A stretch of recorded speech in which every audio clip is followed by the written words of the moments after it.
Why did the government fund a 5-square-mile laser death ray that kills 6,000 birds a year? That is Ivanpah, a solar farm in the Moehave Desert. And the birdpocalypse isn't even the biggest part of this boondoggle. So 15 years ago, Google, NRG Energy, and BrightSource Energy got together for this idea. They would sell solar power to PG&E and California Edison until 2039. But they needed funding. So Bechtel, who's a big government contractor, helped them get a $1.6 billion loan from the Department of Energy. See all those mirrors? Yeah, there's 350,000 of them, and each one is the size of a garage door. They reflect sunlight onto boilers 450 feet high as part of the solar thermal process. The project promised to create 1,000 construction jobs and power 140,000 homes. And that didn't happen. In theory, everyone would benefit, from workers and local communities to politicians pushing green energy. Now, the facility opened in 2014, and it didn't take long to realize that mirrors attract bugs and birds eat bugs, and mirrors themselves get really hot. The reflected rays at Ivanpah literally singed birds to death mid-air, leaving clouds of smoke called streamers. The project was also terrible for desert tortoises and destroyed irreplaceable, pristine desert habitat. But the real problem was about power.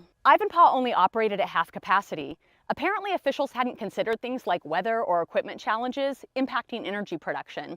You know, like they should have. NRG said it could take years for Ivanpah to hit its annual energy goals. In the meantime, they'd use natural gas to operate the boilers. So much so that they even needed state approval to increase the gas limit. Turns out the sun didn't shine as much as everyone hoped, and the facility could no longer compete with newer, more efficient technology. Today, Ivanpah employs 61 people, but soon it will be 0. PG&E ended their contract 15 years early, and Ivanpah will close 2 of its 3 units by 2026. For the American taxpayers, it's Cylindra 2.0. So I guess this is good news for the birds?